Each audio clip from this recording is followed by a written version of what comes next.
Friends, Romans, countrymen, lend me your money, please. A little short.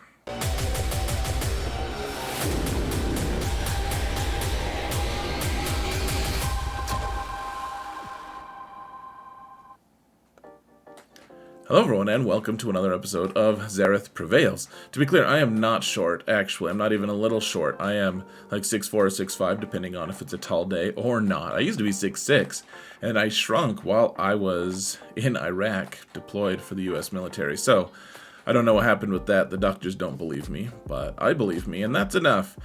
Some of you believe me as well, and we're probably going to talk about it in the comments way more than is absolutely necessary. So, that being said, we're in the plan, and this is my weekly show that talks about all the various shenanigans that ensue on the holotables and amongst and about them with, on a weekly basis. And CG is back. They're back. They're making things. They're releasing characters that are killing Jabba instantly. They're doing interesting things, and we got to talk about them, folks. It's going to be a good time.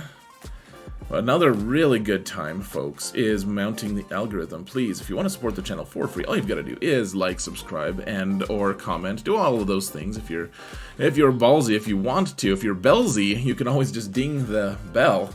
And we're mounting the algorithm, guys. 10 out of 10 doctors have been known to say that mounting the algorithm is decent. It's not bad. It's okay. It has a fair to moderate result, okay? So just help me out, guys. I'm trying to get this channel bigger. I really appreciate all of your support, folks. Also, if you want to support the channel, I mean, if you want to come, like, actually participate in my live streams and just hang out, whatever, there's a couple different ways you guys can find out about when I'm going to be going. I mean, you could always just go to Twitch, which I have a link to that in the video description, and you can just go straight to my channel and sign up for notifications and I think on Twitch it's called following. You can do that. You can also come to my Discord server. Come hang out there. I'm there sometimes talking to people. A lot of really knowledgeable people talking about GAC and other things. You can also find my infographics and everything there. But the other thing that I want to point out is I've just started updating my calendar. And I don't know, this is just a trial period. If you watch this like 6 months later, and I'm like, hey, come look at my calendar. I might not still be doing it. I'm not sure. This is just a trial period, but I am updating the calendar for events, so you guys can get notifications through that, and it'll have a link to the Discord, to the Twitch server or Twitch channel. Or you can just go to the information and roles channel and select which roles you want and just click the emote and it'll sign you up for notifications. Discord will tag you and you'll know when I'm going live, when I have an announcement, whatever. You guys can see all the stuff. So lots of reasons to join the Discord server, in my opinion. So come hang out with us, and there's lots going on here, folks. It's a lot of fun. So just do it, or don't. But there's a couple different ways you can be about it. Now, this week I released a Rise of the Empire, RotE, set of infographics for Phase 1, and a lot of people appeared to like it. Thank you for the positive response. You can also find those on my Discord server in the infographics section. It's toward the bottom, and you can yeah, it's pretty interesting, actually, folks. I'm making these infographics. They take a long time to make, actually. And then I made a companion video, and people were like, "Oh, well, I want to know Phase 2. What's Phase 2? What about Phase 3?" And I appreciate the interest, and I'm going to make more of them. It's a lot of work. It's a ton of work, and even though there are resources that can be used for a long time, that doesn't mean that I just have unlimited time to make them all right now. And so my goal is to, every Rise of the Empire, every new territory battle, I'll release a new phase, all the way through Phase 4, probably, with a video, and I think the videos will end up being more robust. This one I tried to make short, and I think it was a little worse for having been shorter. The next one will probably be more robust, so then you guys I'll have timestamps, and you guys can just go to the fight that you want to see. And so, yeah, Phase 1, Phase 2 will be explained next. Territory battle, then Phase 3. I might combine 3 and 4. I'm not sure. The infographics would probably kill me, though. It's a lot of work to do 6. So keep those, stay tuned, etc.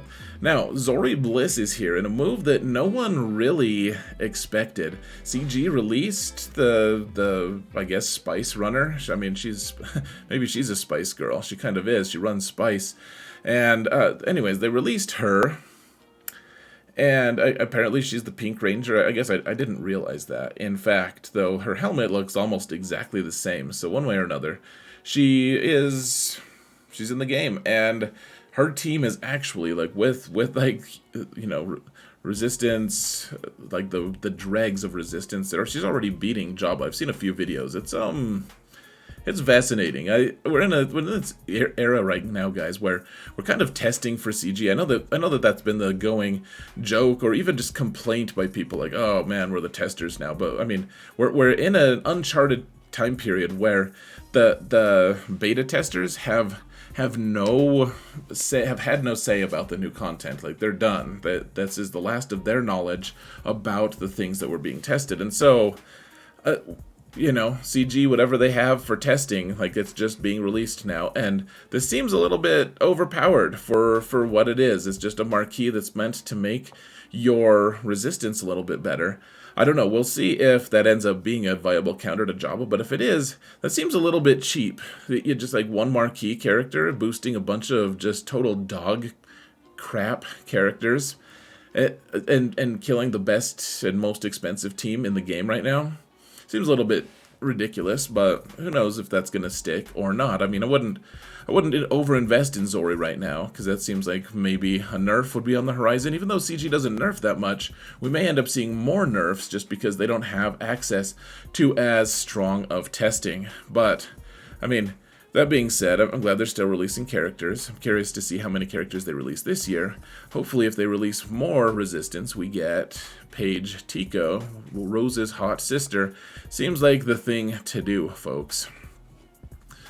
Admiral Trench is also potentially incoming, because we know that because the Lord Vader event was just suddenly, like, the unlock event for Lord Vader was suddenly messed up, and it's the one with Admiral Trench. And when they went to look at it, the guy who does all the data mining, Sig, he has his own Discord server, which is way bigger than mine, much to my chagrin. I don't know why grin is in chagrin, guys. That makes no sense, but. He did data mine, and you can read this thing for yourself, but essentially it just says that they don't want us to data mine the fact that Admiral Trench is here, but the thing that they did to do that, they forgot that Admiral Trench is in the game, and potentially, like, so they messed it up, like, adding these assets messed it up, and therefore it kind of told us that Trench is in the game. So it's an interesting thing, because are we going to get more fleets? Are we going to... I mean, why add Admiral Trench if we're not going to get more fleets? I mean, he's kind of a cool character. You could do some kind of really fun animations with him. Like, if you guys ever played that game Battle Bugs from way back in the day, like, the spiders were awesome because they could hit all the different characters at once. They just, like, spun around and, like, made this, like, whirlpool or whirlwind thing with all their fists and just, like, destroyed people. And hopefully Trench has an animation like this, just like a totally nonsensical, cartoonish, just like whirlwind of fists, but because he's a spider character, I mean, why not? But let me just say this, so if we're gonna get more ships, we might also get, like, Zorii's Y-Wing, which would be funny, like a Rebel, or we could get a Rebel Y-Wing, a Galactic Republic Y-Wing, and then we can get a Resistance Y-Wing. Like, what? Why not? Like, we don't have an A-Wing, we don't have a B-Wing, like, there's a lot of ships we don't have. Like, why not just add? Why not just add another Y-Wing? But let me just say this, guys. For those of you who are pushing for a Death Star raid with ships, and you are also a person who hates ships, who grumbles about them, who whines about them in GAC. Can you just please shut up about it? Like, can you just please stop talking, making noise, like giving CG the thumbs up to do something ill-advised? I'm not saying that a ship's raid would be altogether awful. I don't think I would enjoy it that much, but it might end up being okay. I do think that the people who hate ships are not going to magically enjoy a raid where they have to use forced comps in order to be able to conquer this raid together with their guild full of people who also probably hate ships because they're the only people who will put up with their grumbling about how garbage ships are. I get so tired of people bad-mouthing ships, hating on ships, saying that ships are just the worst, RNG, I lose all the time, they've cost me so many crystals, blah, blah, blah, blah, blah. And it's like, well, first off, I've seen some footage of your play, and it's actually, you played it, like, terribly. But also, like, from the same person, you're saying you want a ship raid? Like, can we just stop? More people are getting these daily deal packs. It's very interesting. We all postulated our various theories on who and why and what people are getting these daily deal packs, and CG increased the intrigue a little bit by just giving a few more people these packs. I don't know if it's just like spenders get them or what. One of my accounts has it, the other account doesn't. I'd be curious to know, guys, if you noticed any rhyme or reason to it, but it looks like they're testing more and more, and they're like, oh, okay, well, we have some information, but we want a bigger sample size, so there's more people involved. So I think it's interesting. The daily deals are actually fairly cost-effective if you're going strictly by the crystal values in the stores, which, I mean, the CG sets those crystal values, and I think some of them are atrocious, frankly, but if you just go by that, these daily deals are actually fairly good, some of them at least. Now, Meatface that's our community manager, Tuscan Meathead, I call him Meatface, has an FAQ that came out, or did the FAQ, whatever, for Zorii, and some people have been kind of bad-mouthing him, like, oh man, the FAQ is awful, and I think some of the questions that have been asked, like the frequently asked questions, are just real dumb anyways. So, I mean, if you don't have much material to work with. I do want to just say one thing, though, folks. A lot of people kind of, like you say that I criticize him too much for, like he's goofy, he makes bad jokes, and that, like why are you like criticizing him for doing this stuff when that's kind of your thing, Zareth, like making bad jokes and being goofy. And here's the thing, I don't actually mind the goofiness. Like, you can read this, and I don't like. There's a couple. It's like, well, the sentence construction could be a little bit more professional, I guess, but at the end of the day, I want a community manager, honestly, to be a little goofy and silly and out there and weird. I'm good with that. Like, quirky in an endearing way is fine, and Meatface actually has a lot of those things and elements. I think the thing that gets me, and honestly, I'm going to dial it back a little bit, because I think I have been a little bit too over the top on him. I get tired of his willingness to troll us. There's been a lot of times where he's shown up at the event server and been like, hey guys, how do you like the update? And we're like, what update? And he's like, oh, I'm still writing it. Like, you don't have access to it, but it's a good update. And it's like, can you just like stop, or doing the red 5 thing, like without giving us any indication of what it is or what's going on? Like, we don't know what the payoff is going to be. It's like, what if it's nothing? What if it's just gonna annoy us? Like, you get our hopes up for nothing? I find myself frustrated with elements of that nature, and as well as his like lack of professionalism in terms of things like when he releases the new Datacron sets, he just like copy pastes from whatever the developers are using with a bunch of just random extra stuff that people aren't necessarily going to understand. And so I find myself frustrated with that. I think I let it bleed through a little too much, and so I'm going to dial it back a little bit. And I'm just going to say that I'm glad that he's communicating this. These FAQs are good, and I don't mind that he's talking about Powerpuff Girls or Spice Girls or whatever you want to call them. It's fine. Honestly, like, not my cup of tea, usually. I don't really, subscribe to his brand of humor, but I don't think it's bad, and I don't think that the goofiness is bad. In fact, I think it's good. You want that in a community manager. Now, they did also release a thing, and I feel like that one thing that Meatface has been doing better lately is, just posting things that are good for us to know. Like, for instance, they're going to be updating our Territory Battle 3 fixes here pretty soon. And so, there's a lot of bugs in Territory Battle 3, so that'll be great. ROTE, whatever you want to call it. And so that'll be great. I'm just worried because they found something in the Jawa scavenger that made it so that he's tagged differently, so that he's not adding thermal detonators to people when they should. And it makes me nervous that right now we're getting those Reva shards at a pretty fast rate. Pretty soon it might be substantially more difficult. So guys, really focus on getting those Reva shards this week, because tomorrow we may die via thermals.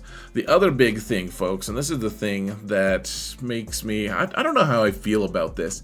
Traya might get nerfed. Now, I released a couple videos recently, like Traya can kill Lord Vader, and with their new Omicron, and then Nihilus, even in 3s, they can kill Lord Vader. And here's the thing, guys, it's kind of trivially killing it. Like I've had a lot of people tell me, like, oh yeah, like my gear or my Relic 3 Traya team killed Relic 9 Lord Vader team. And I think the Lord Vader team must have been pretty poorly modded, frankly, because my Relic 7 Traya team with Nihilus lead couldn't kill Lord Vader. Like, you just can't get through it, or at least not against like a top modded one. And so I think that there's a certain element of like, well, I think Lord Vader is at the point right now where you can actually outmod him, so that, or outrun, outpace whatever Traya squads in 3v3. In 5v5, we don't really know yet, frankly, because we can't test it. But I think maybe that's a little too powerful, frankly, guys. I love the counter. I love off-meta stuff. I mean, you know me. That's like my whole thing is off-meta. Just try to beat all these crazy defenses with weird crap. And the thing is, the Trayacron it was so obviously ridiculously over the top powerful that it was just like, of course I'm gonna apply that. That thing is crazy good. I think that maybe it should have some kind of a clause that says you can't do it to Lord Vader. I don't know. I know that a lot of people, we all just got over a series of traumatic incidents where Lord Vader was the top of the meta for 4 months, and on top of, with all the dodge, with all the armor pen, with all the everything, he was also had some crazy mechanics that he just spammed his AoE, and it was tough. It felt traumatic sometimes in some ways. And I think that a lot of people don't want that to happen again, and so everyone was so happy that you can kill Lord Vader with it. I just think that it's too easy, frankly. Do we really want a team of 3 characters and then a few other random Sith to just be, in 5v5, to be able to beat the best Galactic Legend in the game consistently, or at least the most expensive Galactic Legend in the game consistently, with just one Omicron, and make it so that even like kind of bad players who haven't really invested in like learning these counters can just walk in and get a perfect score? Like, is that something we really want? I mean, I'm asking you, if you really want it, I'm not telling you you're bad. I don't know if I want to get behind. I don't know if I can get behind the idea of Traya just beating Lord Vader every time with no consequences. I think, especially if in 5v5 it is just an auto win, like you don't even have to try hard. In 3s it's at least a little bit of work, and if you have a fast enough Lord Vader with enough relic levels, you can outpace Traya for the most part. But just something to keep in mind, guys, if they nerf Traya, or at least if they make it so that the Galactic Legends can't be affected, it would still kill Malgus. Like, I think she'd still be in a pretty good place. I think it would just, it would protect these teams that, like, it's so expensive and difficult to unlock some of these characters, guys. It would be really nice to actually have them be available for defense, so that people can't just waltz in and be like, oh, I forgot to make a counter for it, but I guess Traya will work. In my opinion, that's going to be a better thing. Will it actually be a better thing? I don't know. The other thing I will tell you guys, so CG has given us a notice, a warning, whatever, that says that they're investigating the Traya stuff with the Omicron and Lord Vader and everything. So they're investigating it. I think that there is actually a bug in there in how much she can ramp. So if they can fix that might just be enough. But the other thing, and it's a bug in our favor, to be clear. So, that was spotted by a few people like several weeks ago. And so if they just fix that might be enough. The other thing is, though, folks, if they do nerf us if they do nerf Traya, whatever, the Omicron, or if they just give Lord Vader a boost, or whatever they want to do. I'm just going to say this. CG never nerfs things, hardly ever, almost never. People have that idea, people have that feeling that's like this out, that everyone's like, oh my gosh, CG, leave it, let us just play the game. Stop nerfing everything. They barely nerf things. Like, the things that they were gonna nerf last year were like the First Order being able to counter Executor when the Echelon was released, and they never changed that. They were going to maybe look into Supreme Leader Kylo being too strong and being able to counter Lord Vader, but they never nerfed that. And those were like the two nerfs that they were going to do last year, and they didn't actually do it after having investigated it. So there's some hope for Traya one way or another. It's an interesting thing. What do you guys think? I want to know. And I guess that's it, folks. So hopefully you've hit the thumbs up button. If you haven't, I would really appreciate it. Hit that thumbs up button, help me mount it. And one way or another, I think we're going to call it a day. Come hang out with me on Twitch if you like. And thank you all so much for watching. And remember that in all things, Zereth prevails.